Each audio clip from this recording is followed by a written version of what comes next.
Boa tarde a todos e a todas. Nós estamos aqui, então, nessa tarde, recebendo o professor, desculpe, Gao Qinxiang, diretor do Instituto Confúcio, da Universidade de Campinas, na Semana da China, promovida pelo diretório acadêmico de Relações Internacionais do CEUB. E essa palestra, que vai tratar do tema Cultura Tradicional Chinesa, ela vai ser ministrada em inglês, sem tradução simultânea, tá? E o formulário de presença, para quem quiser obter o certificado, vai ser disponibilizado ao final da palestra, na hora que for aberta para as perguntas, tá ok? Então, a partir de agora, também vou falar em inglês para que o professor Qinxiang possa entender. E a gente segue, então, né, com o evento da nossa tarde, agradecendo muito a presença de todos aqui. Good afternoon, ladies and gentlemen. Welcome to CEUB in China Week. Thank you very much for joining us this afternoon. Today, with great pleasure, we receive Professor Gao Qinxiang, Director of Confúcio Institute at Campinas University, to speak to us about traditional Chinese culture. Thank you, Professor, for coming here today to speak about one of the most interesting themes about China. Commonly, we see people referring to your country as an ancient culture of 4,000 or 5,000 years or something like that. Just this is enough to make us curious about that. But since the 90s of last century, when China started to show signs that would be the next global superpower, this curiosity surely increased as much as a lot of versions about Chinese culture not told by Chinese people themselves started to increase as well. This can be dangerous. The creation of versions that are not true, misrepresent, or even disqualify cultures is a strategy very used in international politics and power struggle. So today, we are happy to hear you, Professor Qinxiang, and learn about this amazing culture. Now I pass the word to the professor. Thank you very much for coming here, and you can start. Okay, thank you very much, Professor Aline.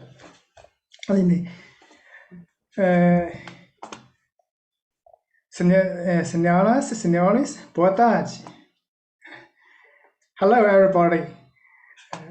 I will speak in English. Sorry, my Portuguese is very poor. So I given the lecture in English. I'd like to introduce some ideas, my understanding about the Chinese thought. Brazil is a great country.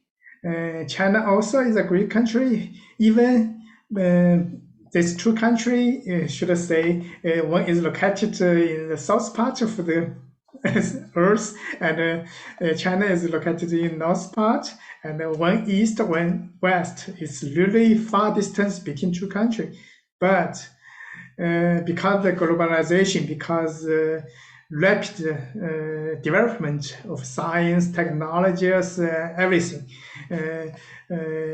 including transportation. So the two countries come together, make a very tight, a connection today. And for not only for the economics, but also the cultural, I think both countries has very, very rich for resources to learn, to know. So I do like to introduce something, and also just like I do like Brazilian culture here. I do like the music here, painting here, everything. In China, people usually usually used to drink tea, and here every day coffee. So it's similar. Yes. Okay. Here is a tea. Now I like to share my slide, PPT slide. Maybe it's helpful for everybody to catch my words and understand. So the topic is Chinese thought.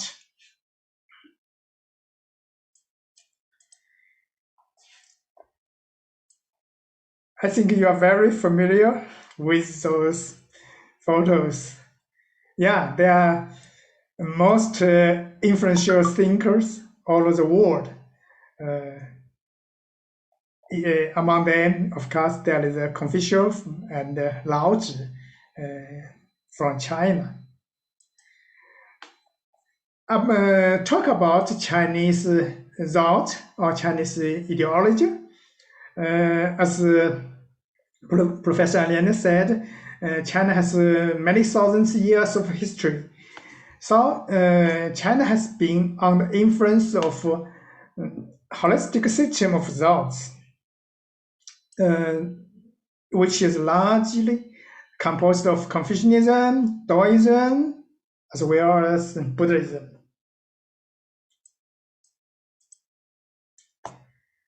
And also, over thousands of years, the Chinese has formed their own moral code. Like I show here in Chinese character, 仁义礼智信温良恭俭让 and 忠孝. I will introduce a little bit later. So China has a very long history. Of course, during the long history, many different ideas, different thoughts, grown up. But very important is 2,500 years ago, the ancient China. That time is the Zhou dynasty. You can find the timeline here. Xia dynasty, Shang dynasty, and Zhou dynasty is about 2,500 years ago. And during this dynasties, I will give you a very brief picture.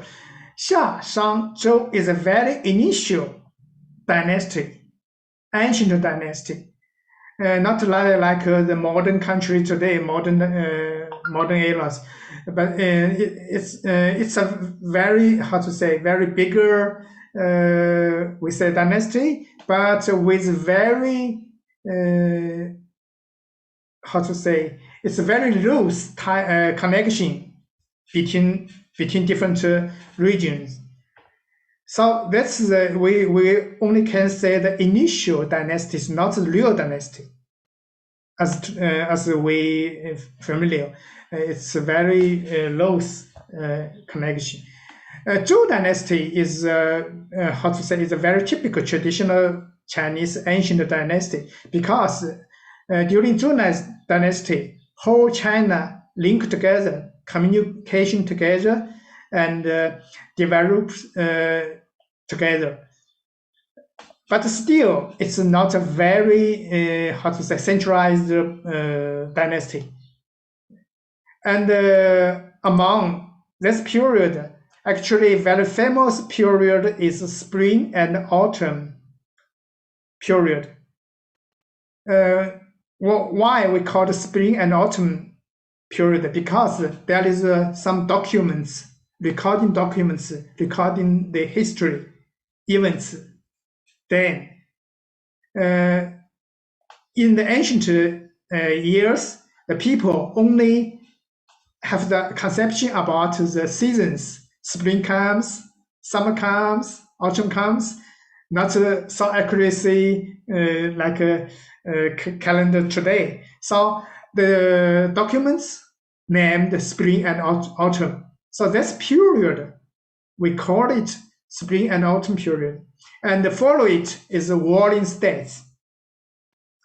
So that's a very important history. Why I said so? Because Zhou is a united dynasty, but in the last half part, it's broken. The dynasty broken to many small pieces. Why? Because the dynasty actually is not very centralized. So because the economic developed and the different people in different area, they have different thinking, different understanding about the world, about the society. So of course there is some benefits conflict also. So the whole dynasty broken to many small pieces. So different people, of course, has different idea, and they argue with each other, even against each other, conflict with each other. So follow the spring and autumn festival. Spring and autumn period. They follow the period is warring state. What's mean warring states? Mean there is many states, 100 states fighting every day. Why? Because people don't understand each other and conflict to each other. So this period, many people, they are confused, they are suffering the wars. So many people think about why is the society a very good society with the development of economics, but it's fall into chaos, fall into conflicts. Why?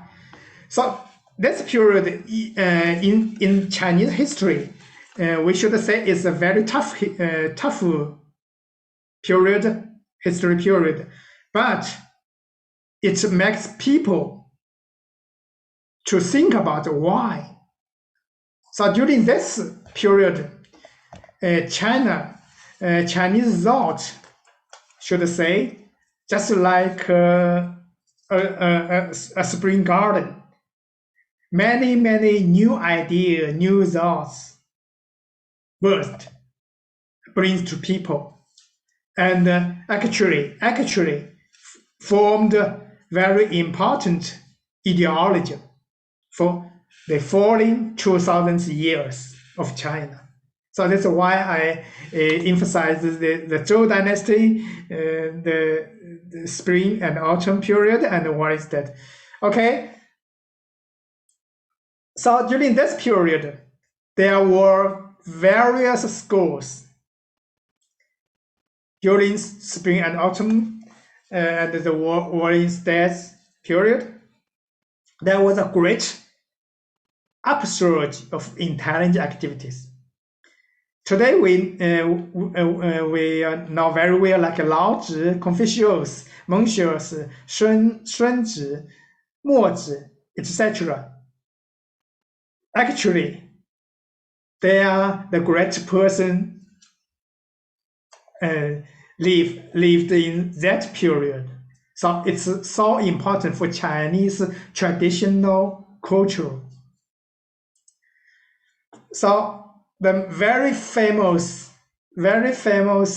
ideologist of China is Laozi, Confúcio, Mozi, Mencius, Xunzi, Han Feizi, Zhuangzi, and more. I can list more than 100 greatest thoughts that period. And for the timeline, actually in the very beginning, like 10,000 years ago, people lived in very natural states. So Laozi actually is the founder of Taoism. Today we think about that. Actually, the idea is happened very early. many, many thousands of years ago, maybe 10,000 and more from the nature. And Confucius actually is from the Zhou dynasty, after Zhou dynasty, spring and autumn period, and others similar. So here is a map, the birthplace of notable Chinese philosophers or thinkers from 100 schools of thought in Zhou dynasty. So if you are familiar with Chinese map, maybe you can know that that's the central China today. Most of them located in today's central China. Like here is Shandong province. Here Yan is today's capital, Beijing. Here and here is Shanghai. So most notable Chinese philosophers is their birthplace located in the central China today. So the first one, I'd like to introduce Lao Tzu here. Okay, that's it. Okay.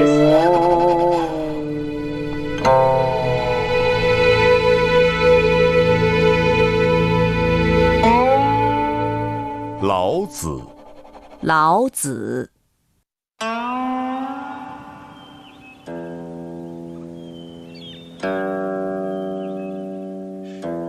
Confúcio é considerado pelos chineses o maior professor da nação. O professor de Confúcio era Lao Tzu. Confúcio comparou seu professor a um dragão que se esconde nas nuvens. Uma vida inteira não seria suficiente para compreender totalmente sua sabedoria e inteligência.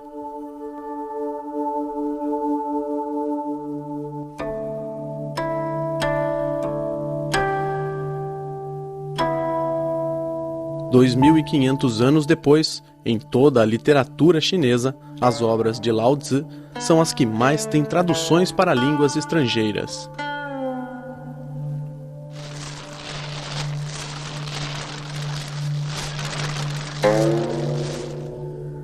Ele acreditava que a humanidade deve aprender com a natureza e se dedicar para manter a harmonia do universo.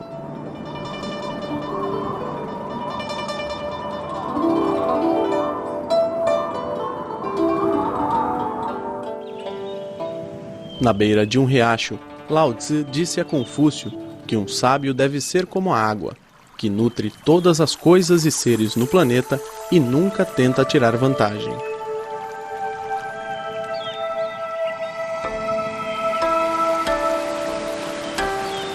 Por isso, o sábio não tem falhas, não tem inimigos e assim pode concluir sua grande carreira.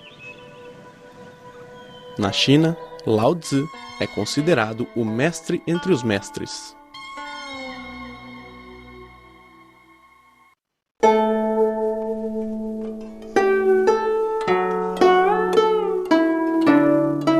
Lao Tzu. Lao Tzu. So the key idea from Lao Tzu is to follow the nature. Learn from the natural harmony with the nature. So that's formed a very important fundamental idea for Chinese thought. And today, if you want to study about Lao Tzu, maybe you can find a book like 道德经 or 道德经. It's a very important book about his thought. In this book, there is a very important idea is as the source and the ideal of the all existence, it is unseen, but not transcendent, and it's very powerful and look like humble. It's the roots of everything. So that's what means Dao what means Dao. Today we can think as a way, a natural way, something like that. Okay.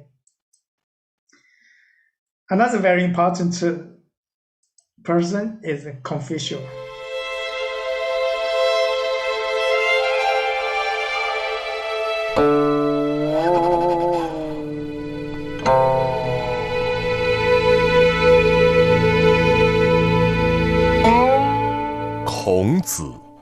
孔子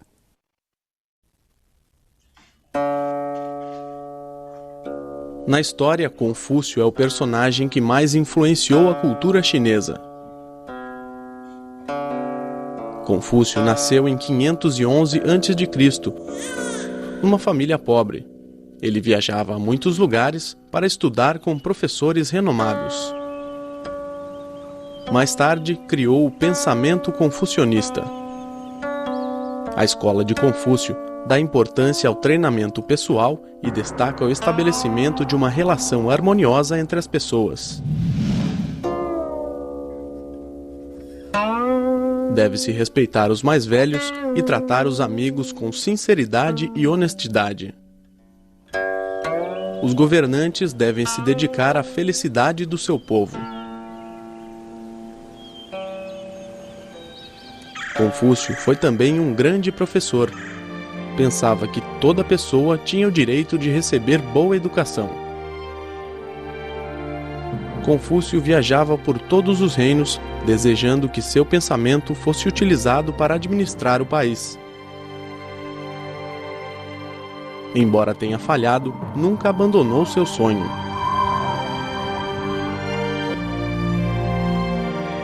Confúcio é um guia espiritual da nação chinesa.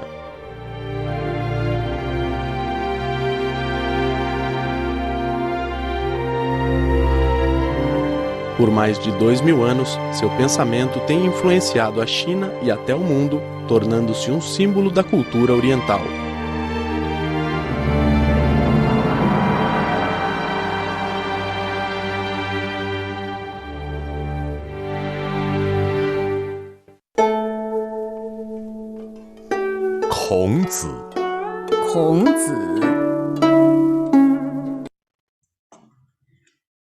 Confucius emphasized personal and governmental morality because he think what's the way people can avoid the society chaos, can avoid suffering, can avoid war, avoid conflicts. So very important is respect each other and do not do to others what you don't want done to yourself, something like that. So actually, the teaching or the meaning of Confucianism is a series of thoughts to avoid the chaos of the society, make harmony with the society. So that's a very important or the key idea from Confucius thought, Confucianism. Confucius actually taught more than 3,000 students in his age, and also reviewed and re-edited many ancient books. Today it becomes very important and very initial books, like a book of songs, book of documents, and a book of change. Book of change is we can easily find in Brazil, Yi Jing. It's very popular here. All those books are very classical books about the Chinese thought. Confucius believed that if people know what is expected, they behave correctly. So why Confucius becomes a greatest teacher. Actually, in his age, his official position is something like today as chief bureau of police bureau of a country. So it's very interesting. He is in charge of the social order, but his idea is teaching. So if we talk about Confucianism, very important concept is like this. First, based on Confucianism is the beliefs about how to live. And he believed the social order and the good governance will need based on his idea avoiding chaos in society. And he believed all the people were basically good-natured, and the best leader rules by example. That's a very important conception of Confucianism. And the most important book is this one, Analysis of Confucius. Today we also can find a Portuguese version. And his key idea like this: subordinate, filial piety, and 5 constant virtues. What is the 5 constant virtues like this? 仁义礼智信.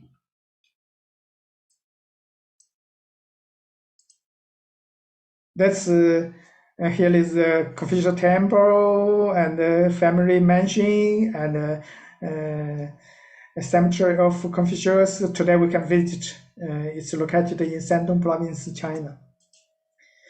And follow Confucianism. Confucius mentions developing his thought. It's based on human nature is good and self-cultivation. And also we have other greatest thought like Mozi. The major idea of Mozi is universal love.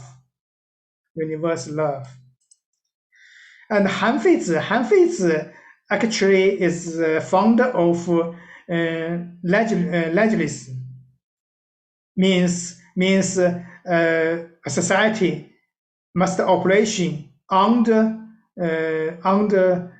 legal.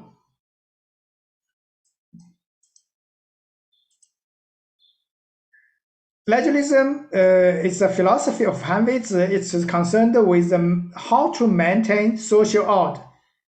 The idea is strict laws and strict punishment. So it's different to Confucianism.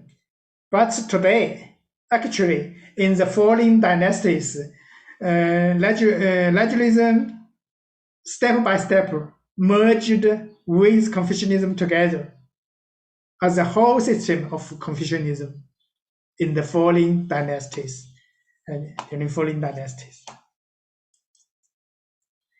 And another most influential thought called Sun Wu or Sun Zi. Zi is an ancient Chinese word, means teacher.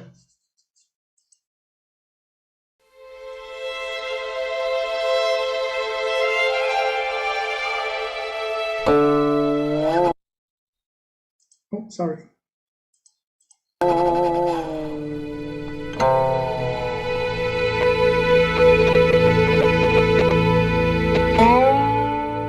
Sun Zi. No período conhecido como Primavera e Outono na história chinesa, havia um estrategista chamado Sun Zi. Sua obra, A Arte da Guerra, foi transmitida por 2000 anos.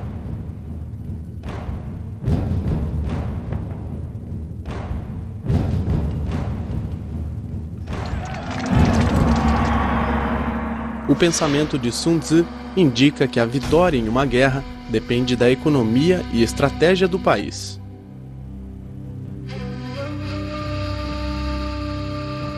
Somente uma nação próspera e um povo poderoso podem alcançar a vitória numa guerra. Do contrário, enormes perdas serão causadas ao povo.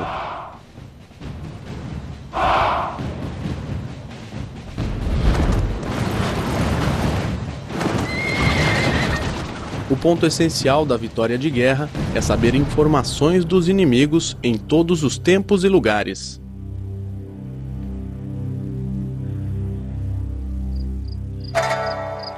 Deve-se conhecer bem o inimigo como a si mesmo. Deve-se modificar a estratégia de acordo com os movimentos dos inimigos. Assim, se pode vencer a guerra. Ganhar uma guerra de maneira sublime é obrigar o inimigo a se render sem o uso de armas.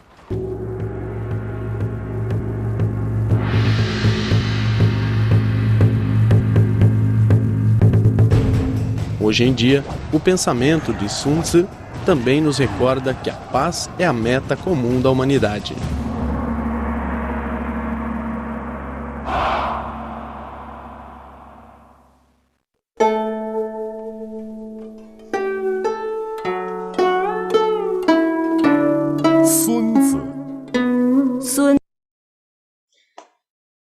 So we have many great results from this period. In that period, they developed a very important ideology of traditional Chinese culture. So we call it Confucianism, Legalism, and Daoism. So here is a conclusion about the three main ideas. Confucianism, that they think about every humankind, each one are good natured, but why there were social chaos. So we need to build up a very good system to keep this society harmony and unify. And legalism is emphasize people are evil natured, not good natured. So we need strict punishment, we need strict laws. But finally, legalism and Confucianism emerge together, becomes something like a new Confucianism in the following dynasties. And Daoism is very important. Actually, it's good harmony with nature, not only harmony in the human society. Harmony with nature, most important. Actually, today we said the green development or sustainable development is just like this idea. And also in Chinese society, another thing is very, important is Buddhism. Here, the conclusion make it think. Confucianism, we can think about, it's just talk about the moral order in society. Legalism is ruler by harsh law and order. Daoism is emphasize freedom for individuals and essential government to avoid uniformity and conformity. And actually, if we talk about the beliefs, Chinese religion, we should think about Buddhism. It's introduced to China about like 2,000 years, but it's very popular in China. So most influenced idea for Chinese society, the number one is Confucianism. And also very important is Daoism and also Buddhism. And one word for Confucianism, moral order in society. One word for Buddhism is consciousness, enlightened to have faith. And Daoism, freedom for individual and less governance. But very interesting phenomena is inside China, you can find there is different religion, different beliefs, but they can coexist with very harmonic phenomena. Even you can find in one temple, here is Confucius, here is Buddha, here is the celestial Taoist, together in a same temple. So that's also we can say it's a symbol of Chinese thought, very important Chinese thought. No matter what you believe, but everybody can, gather together with harmony. So that's another very important word in China is harmony in diversity. Harmony in diversity, 和而不同. So follow the very ancient Chinese ideology to today.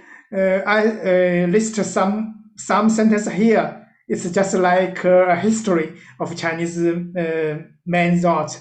In the very beginning, man and nature are the one, means follow the nature, and learning the way of nature. That's mostly from Taoism. And the doctrine of mean means balance. It's from Confucianism. And diverse and harmonious. It's also from Confucianism. And world commonwealth, also from Confucianism. And some idea from like capitalism, revolution, and the new evolution of industrial, of information, something like that. Benevolence, love, courtesy, and rulers, and broad love. It's said by Sun Yixan, Sun Zhongshan. And the world is for all, means for public, not only for one. And for Communist Party of China, they emphasized serve the people. So that's the very brief and I think a very simple picture about the Chinese thought. So again, the basic value about Chinese and the Chinese Chinese way of thinking is heaven and man are in a unity. In Chinese, we said 天人合一. And the second very important the feature of Chinese thought is collectivism. You can find the Chinese people emphasize collective than individual. Some people will think, but why? I think because the history. Because from Confucianism, many thousands of years, Chinese people always think how to avoid the social chaos. And very important idea is rule of virtue, rule of moral. That's in China we said 王道胜于霸道, kingly way, not hegemonic way.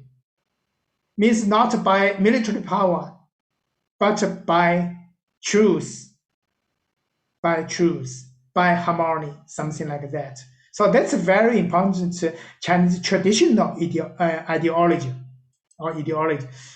So in China, among Chinese people, you can find the value of morality prior to that of utility. The value of moral morality prior to that intelligent. The value of group prior to that of individual. The value of peace and safety prior that of freedom and liberty. So it's not opposite idea, but you can find if you talk with Chinese people, they usually will emphasize peace, emphasize safety, emphasize collective, and very important harmony prior to that of conflict. So that's a very traditional Chinese thought. So if you only use one character to describe a Chinese thought, I think that character is very suitable. It's he. It have multi meaning. He means peace, means harmony, means calm down, something like that. So Chinese culture emphasizes harmony. It respects the difference between culture and civilization in accordance with the traditional Chinese philosophy, thinking united in diversity. So that's my understanding about traditional Chinese thought. Thank you very much. Thank you very much, Professor Aline. Thank you, Professor Qinxiang. That was an amazing explosion about Chinese culture, always interesting, always a lesson for us. Everything you told was very interesting, and we had a lot of lessons of what you say, and especially in my opinion, called my attention when you told about the religion diversity in China and the peaceful relationship between it. Today in the morning, I was in a class and I was talking to my students about religion intolerance in Brazil and in the world, and how sad and dangerous it can be. This is a lesson, a real lesson for us. So thank you very much for coming to us and for speaking about so much interesting things for us. It's really, really important to learn and listen every time you can about Chinese culture and how rich it is. So now we are going to pass for the part that the public can make their questions, and I'm going to pass these questions for you, okay? Please. Thank you. Amanda Ribeiro Martins, law student at UniCEUB, asked that if you can give more details about the Chinese moral code. I'm going to take 3 questions and pass for you, go answering, then after I pass more 3 and how much we can pass you for answering. It's okay? Okay. I'm going to pass you for more 2, then after I pass more, okay? Okay. Murilo Santos, international relations students at UFF, asked, Mr. Gao, which aspects of financing China still remain present in the current Chinese culture? And Licerio Coelho, international relations student at UniCEUB, asked, how is the relationship between ethnicities in China? Does the government have programs to help people who are not Han? Oh, sorry. I haven't catch every word. Could you put in chat also? Yes. Yeah. I'm going to put this now. Mm-hmm.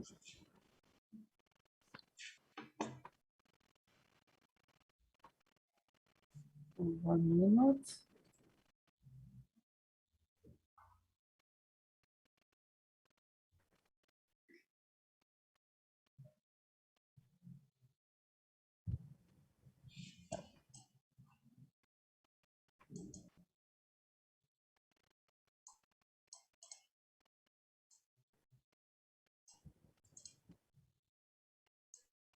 Okay, thank you very much. Got those 2 questions. It's a very interesting, and should say, you are how to say, observably you are think very deep about Chinese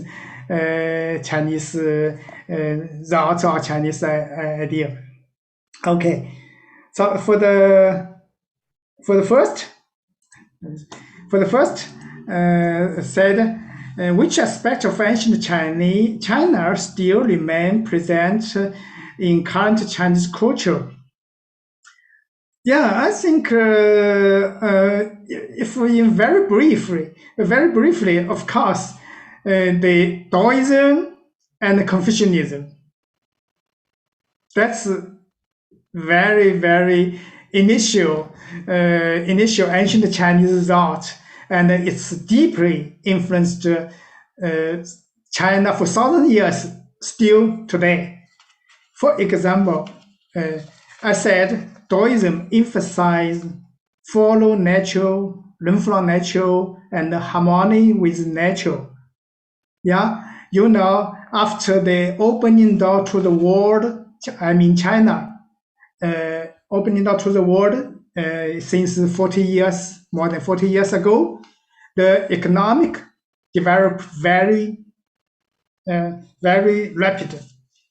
But somewhere, we haven't put enough attention to the natural protection, like the environmental protection. So actually, in the end of last century, we feel that, like in China, we argue with why the air not so fresh as before, and even like in Beijing, of course there is a less sandstorm than the year like 60s, 70s, but much more like smoke than before. So then, not only Chinese government and also Chinese people, they think about that why. They found, okay, we haven't put enough attention to protect our environment. So after that, actually mostly in this beginning of this century, China, from government to normal people, to every individual people, they or we have a very strong idea to do something, to recover the environment. Like we should reduce air pollution, we should reduce the water pollution, something like that.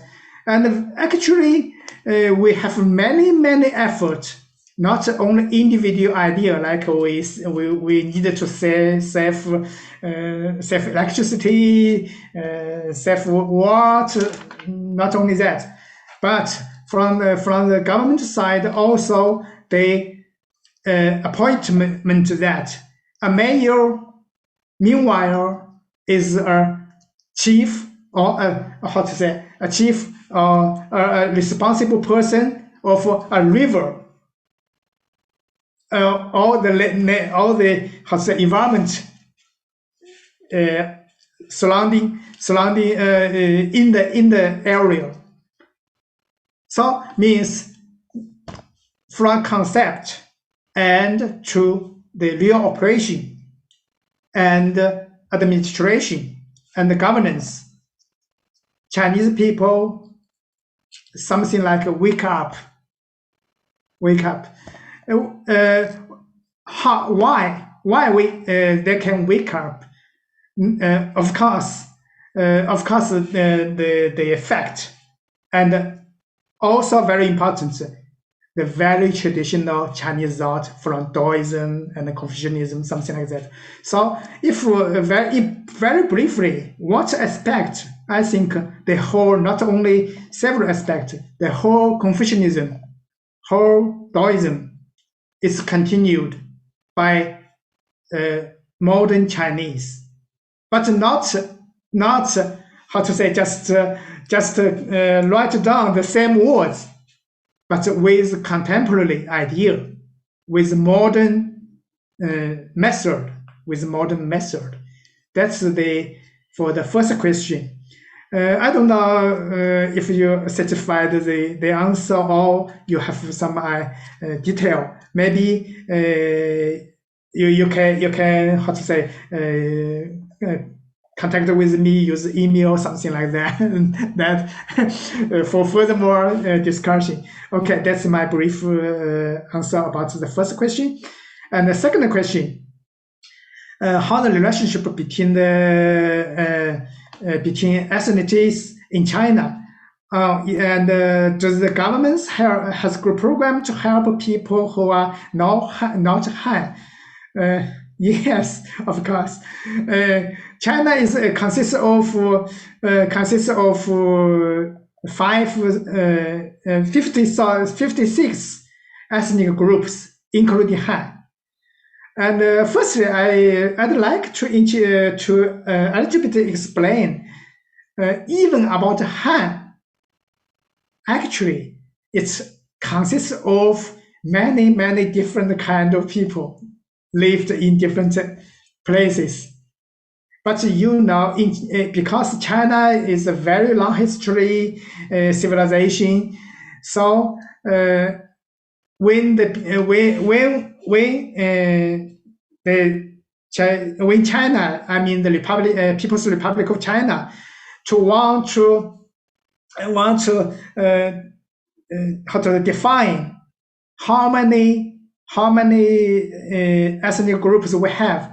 Actually, most people lived in the most part of the country. It's briefly think about those people are Han.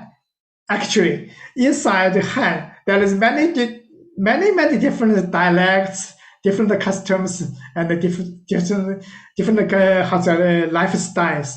But it's bigger. I should have said emerged Han. That's about the majority ethnic group Han. And for the minorities, China is we have many different minority ethnic groups. Some of them, they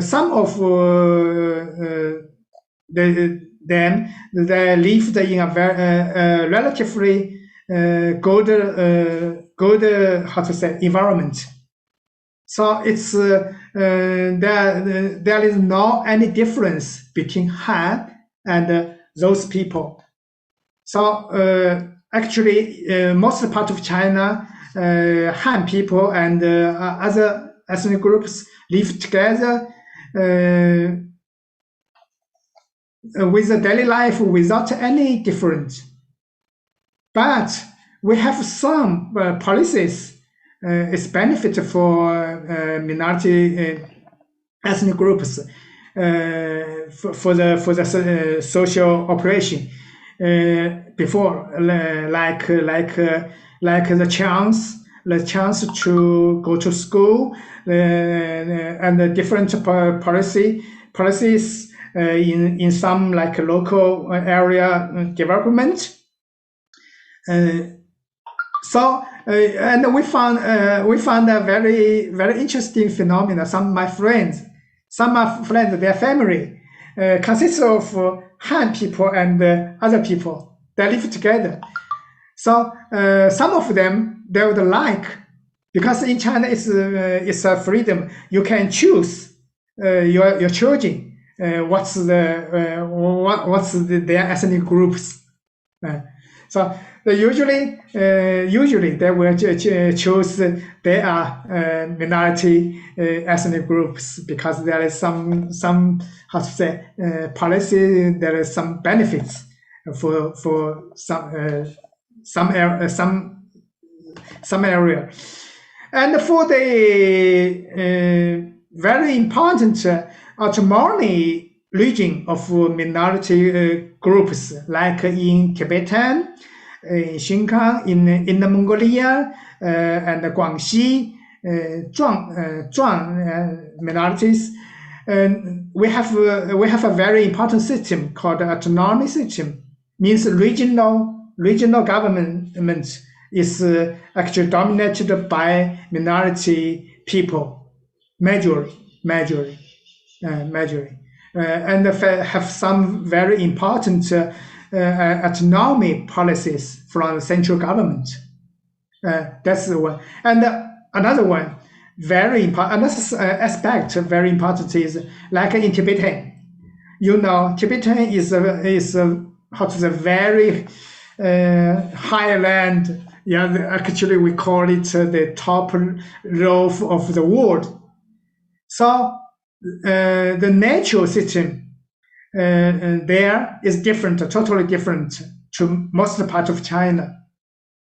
For example, the the percent of oxygen in air that is much less than in other land of the whole group. Yeah. So people lived in this area. They of course they have some very natural, very good resources, but also they have many difficulties for life, for economics. So in China, we have a very important policy is the most developed area should supporting the some area they are difficult because of the environment, because of the natural resources, or because it's a weak ecology system. So in China, usually the developed area should supporting the not very developed or developing area.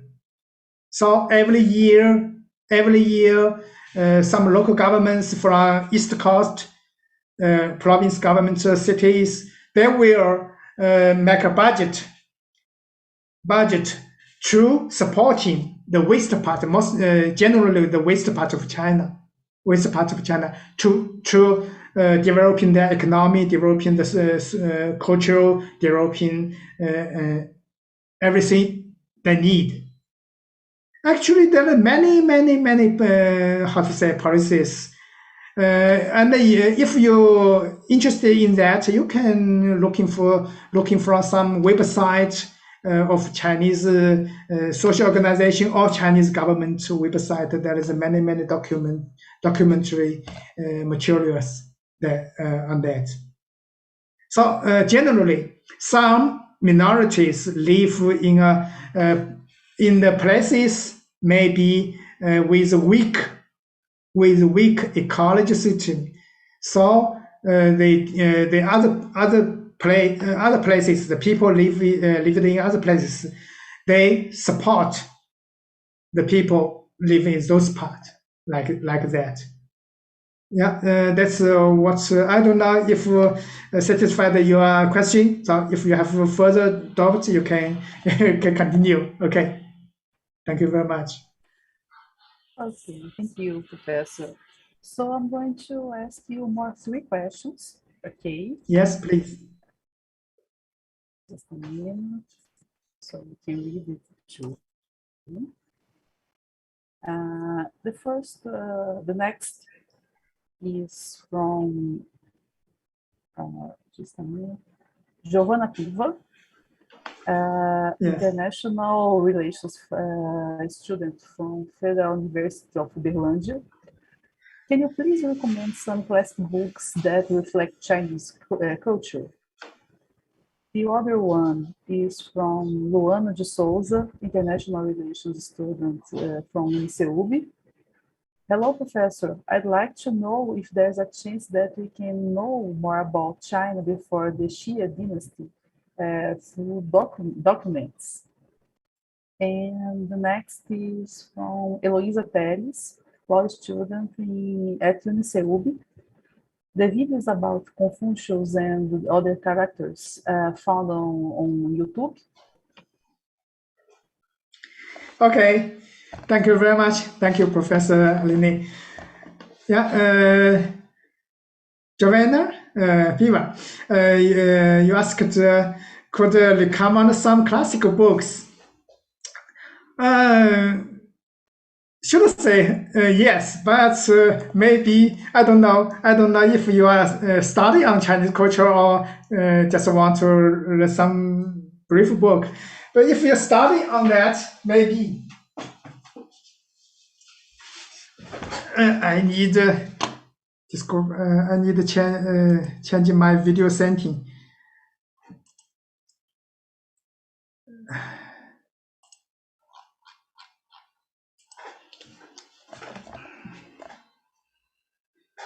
Okay, I use wait a moment. Wait a moment. I use another camera. Maybe sorry. Just a minute. Okay. Just a second. Okay, here. Okay, this one.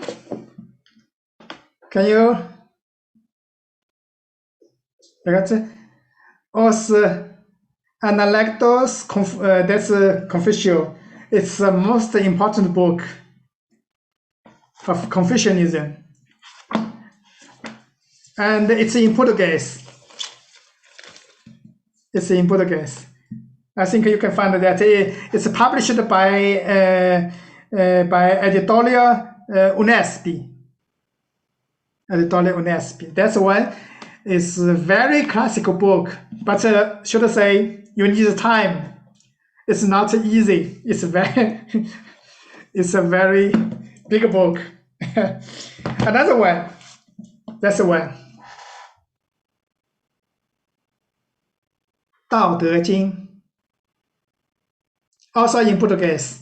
I think that's very helpful if you want to research on, study on. I think those are very, very good books.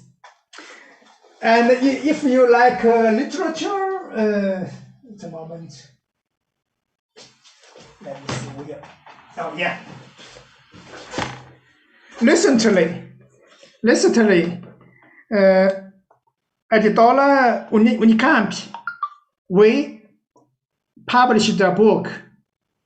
It's a very, very important, very great book. 朝花夕拾 Flores Matinais Qualidades ao Entardecer. That book is a collection of literature of Lu Xun, the greatest modern writer of modern China. Very important book, and it is in Chinese and Portuguese. And in the beginning, I wrote a very brief introduction about this book. I think it can help you to understand what this book describes. So you can find from Editora UNICAMP. Editora UNICAMP. The website, you can find that. That's a new published one. Okay? Let me.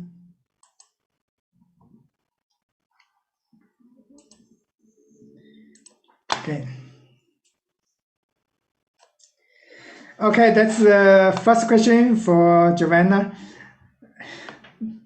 And for Luana Sousa said, I'd like to know if there is a chance we can know more about China before Shang Dynasty through documents. A very good question, but it's something, how to say, actually inside China today, what we found on record, I mean the characters, only we can find relics from since Song Dynasty. about the Shah dynasty is very, very ancient initial dynasty. Today in China, we have some legends, or we can say we have many legends about this dynasty, but today we haven't found any write down documents. All the documents is the it's the people wrote in falling dynasties, in Zhou, in spring and autumn, and Han, and etc.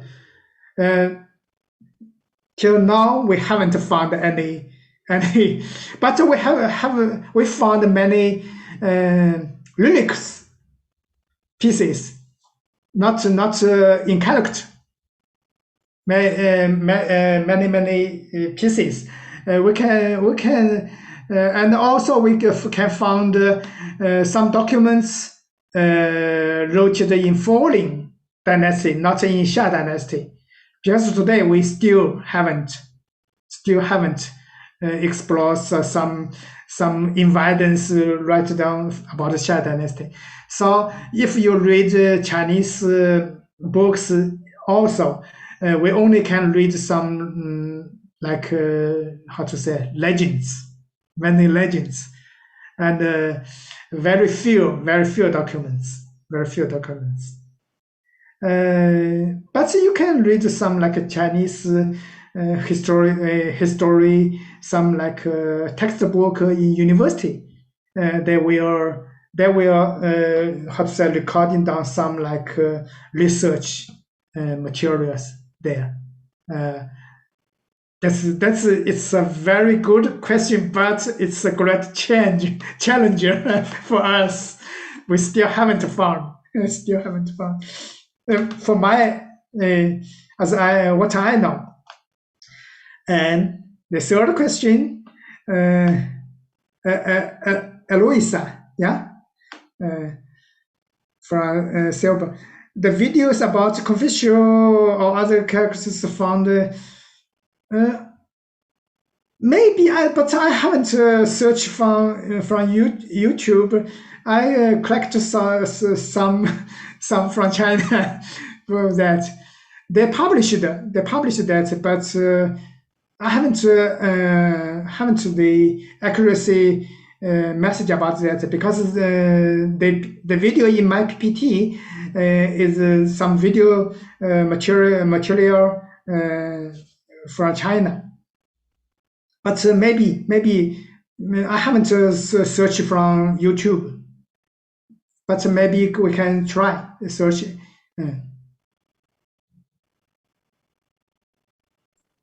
Okay, any others? Okay, thank you, Professor. Yes, there's another questions. There's a lot of questions.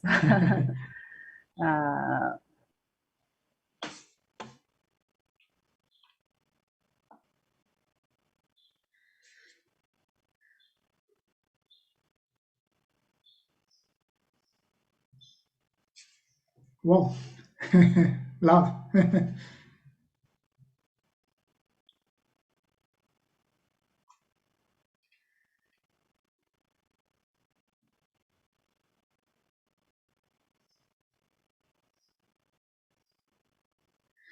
Oh yeah, the question from author.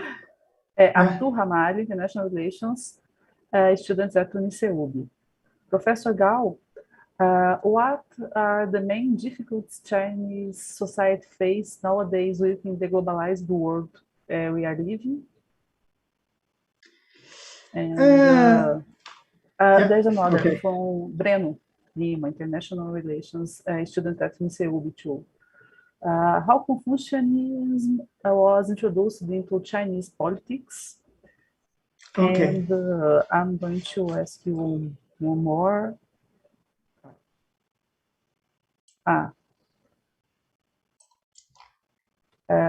From Pedro Loureiro.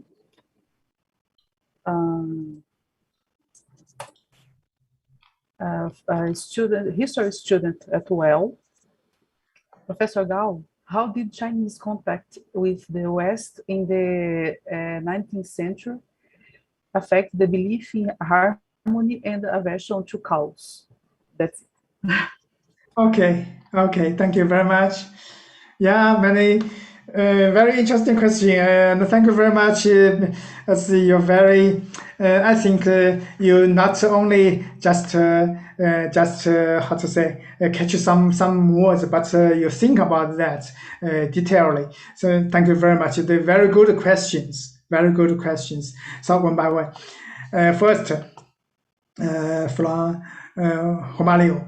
What are the main difficulties Chinese society face nowadays within the globalized world we are living? Okay, that's a very good question, and actually, should say,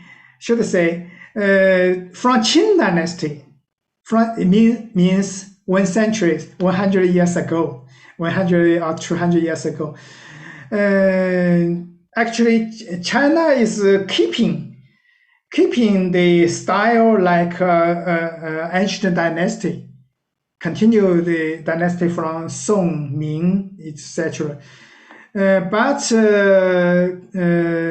meanwhile, in west part of the world, especially in European, there are many things happen. Many things happen, like not only the things happen in England, in British England, France, and Germany. There is many revolutions, cultural resonance, something like that, and also very important industrial revolution happened in western part. So China is still keeping the style like 300 and 400 years ago. So relatively Chinese society developed how to say, not as fast as the west part of the world, and even somewhere we can say they stopped. So compare the west part and the how to say the east part of the world. There is a big difference and changed. Before, China is the first. Even in Qing Dynasty, in the beginning of Qing Dynasty, China is the first economic body of the world. But after, quickly, it's changed. Also, Chinese, not only the economic system, also the Chinese society system faced some challenges. Like you said, faced nowadays with the globalization. Actually, before, follow the Confucianism and of course developed the Confucianism. China, people and the government or the dynasties believe Qingling Wei, 王道. Maybe you know the Zheng He journey to West. I mean the Maleo road from China to West. Actually, Chinese dynasties that believe Qingling Wei. But actually, in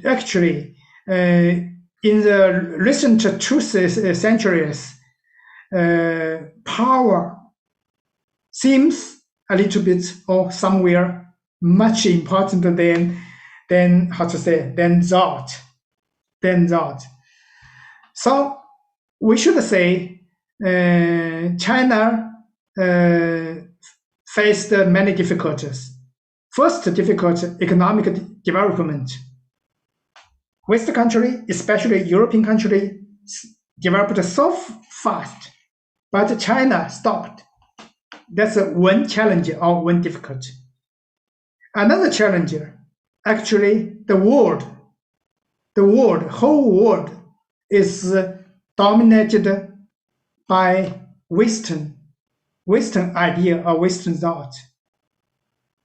China becomes a very crucial local part of the world and a crucial local part. So that's a challenge.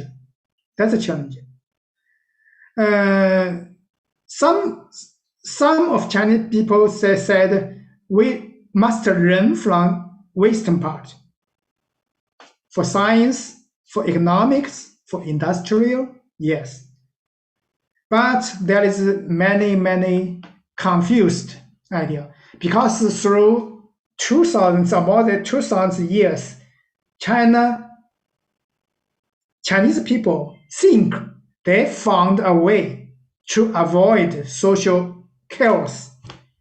Yes, they found, but only inside China. How can I avoid chaos of the world? Actually, China and many other countries, they haven't a very clear answer. So that's why there is a first war, second war. The second war, China was invented by foreigners, and should say it's a very sad period for China. Not only the society, social chaos, but also many people that lost their life. So that's a very big challenge. And after that, Chinese people to try to find a new way to to save China itself. But it's very difficult. If you read some Chinese recently history or modern history or contemporary history, you can read many material about that. In the beginning of last century, China, Chinese society, China society falling chaos again. So it's very difficult, and should say the military invention is also brings suffering, brings many destroys China. So that is very difficult for Chinese people. And if you talk to foreigner, said Confucianism told us we need to avoid the social chaos. Nobody care about you. Nobody. Because you haven't a very, powerful gun. So that's, and inside China, because the development of economy not good, even bad. So it brings many problems. Many problems. So many in the problems and foreign invasion come together. So that's what Chinese people suffering and very difficult. Finally, in the year 1949, the new China established with today's People's Republic of China. But in the beginning, we still have many difficulties from natural, from economics still. And maybe even some chaos in thought, in political system, like Cultural Revolution, something like that. So actually got independent is 1949, and opening the door to the world again is begin in the end of 70s, or we can say like the 80s, last century. So since then, I think China, step on a good way. So in the recent decades, I think China should say the Chinese found a way. I think it's a very proper way. So that's it's a good question. It's a very good question, but it's also a very complex question. It's not so easy to answer in brief. So that's what my idea I shared here. And for another question is how Confucianism was introduced into Chinese politicals. That's also very, very good question and a very interesting question. Actually, if you review Chinese history, I mean, more than 2,000 years, 500 years history, you can find a very interesting phenomenon. I can talk about some Han Dynasty. After spring and autumn period, after the first Qin Dynasty is very short because after war, the first very glorious dynasty is Han Dynasty. Han Dynasty actually is a dynasty follow Confucianism, mostly or even totally Confucianism. And then Tang Dynasty again developed, especially in cultural and economics, developed a lot. And the Song Dynasty, it's merged in Song Dynasty, merged Taoism, Confucianism, and Buddhism together. We call it a new, something like a new neo-Confucianism, something like that. We said Song, Li Xue, and Ming, Xin Xue, etc. So that means in the dynasties, most Chinese ancient dynasties, Confucianism is a key teaching of the nation. Most, not everyone, but most. In today's China, in modern China, in contemporary China, actually in the beginning of China, Confucianism is the thought burst in, we should say, in ancient time. So we couldn't say Confucianism, especially the initial Confucianism, is everywhere is suitable for today's society. No, not that. But we can learn the key idea, key teaching from Confucianism and combine with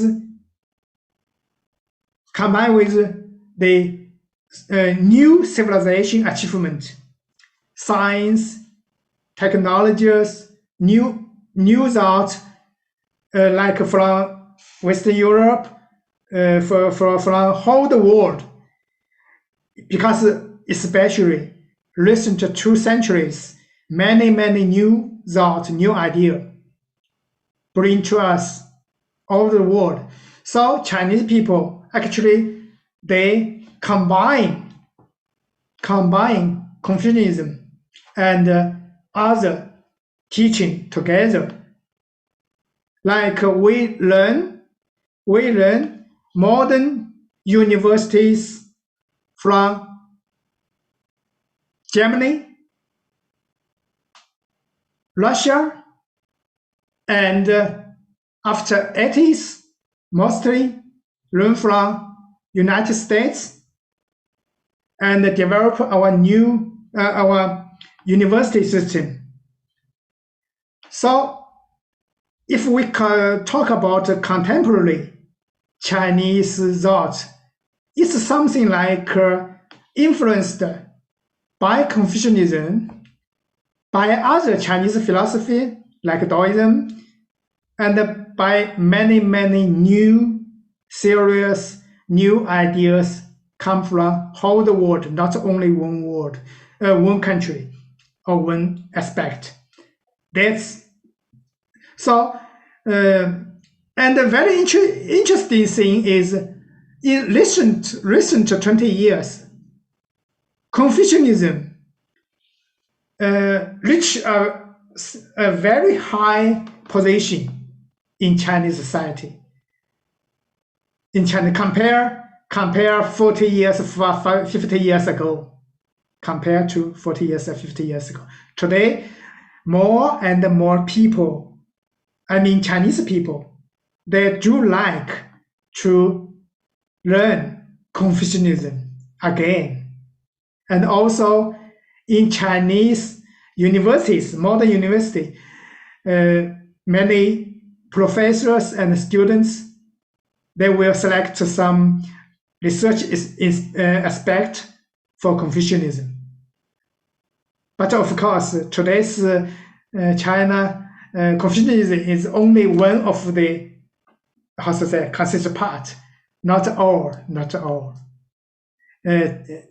Today, Chinese people, they think we need to follow all the civilization achievement for whole humankind, something like that. And another question: Chinese contact with the West in 19th century affect this belief in harmony and aversion to chaos. Yeah, just like I said, recent century, huge changes, not only in China, especially in the beginning, before First War and the Second War, there is many revolutions, cultural revolutions, economic revolutions, industrial revolutions, whole the world. And the European country, you can find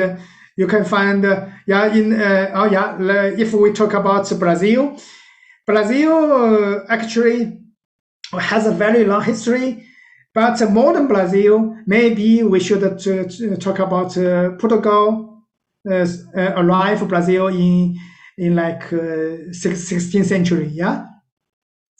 And why? Because in 16th centuries, the whole world step in. Today we say the modern era, for mariners, for go abroad to know other parts of the world. That found the new land. And why we call the local people India, because arrived America, but believe that they arrived India, but actually not India. Today's America. Okay, so it's a very very big changes happened in the 19th century, and the 19th century actually is for China. For China is a very difficult period. The dynasties goes stop to develop, but somewhere we should say goes down.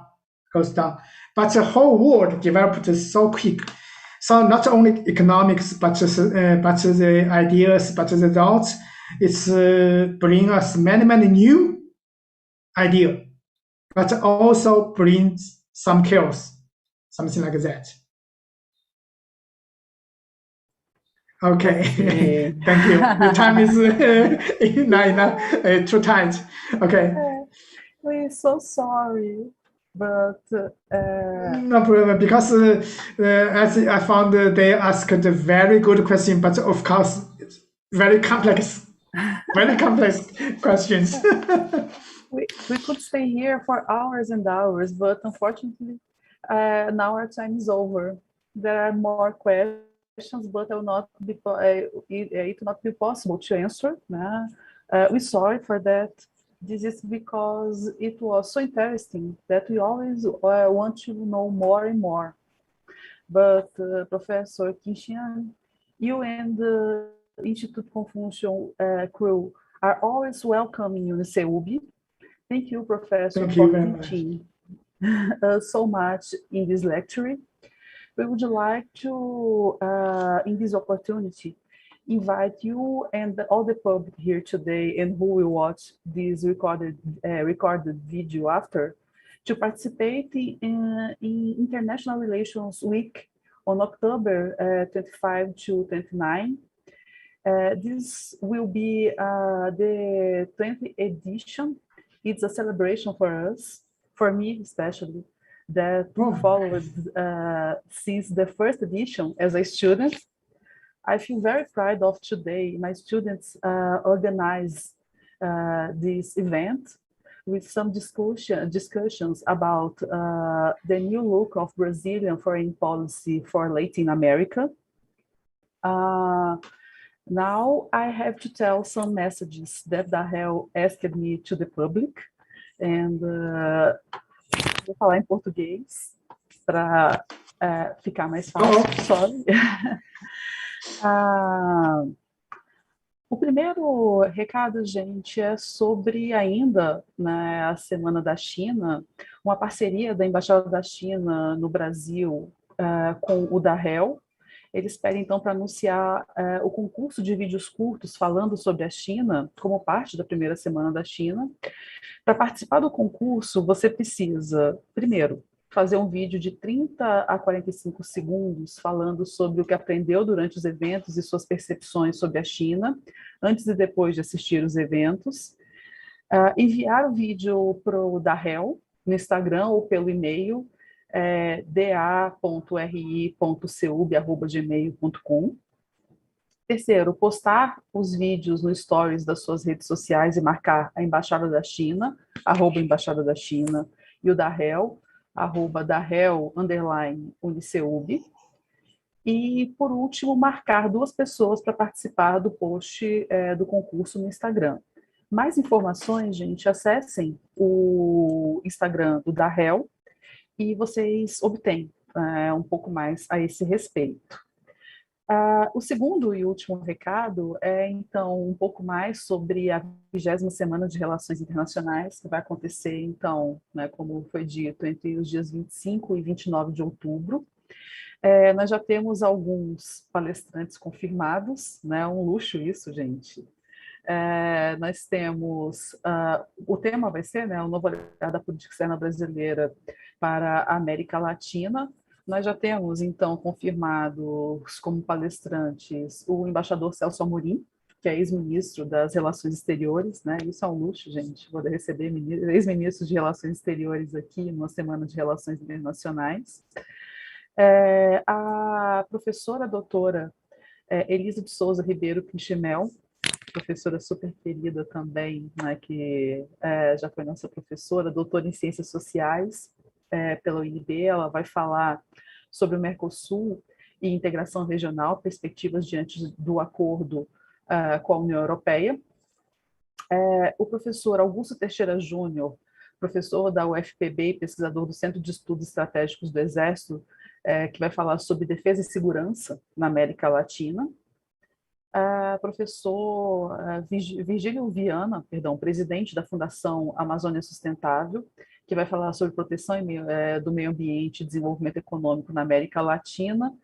E, bom, a última palestrante aqui sou eu, que também vou fazer uma fala, né, no evento a respeito das questões relativas a latino, hispânico ou sul-americano, questões étnicas e identitárias no continente.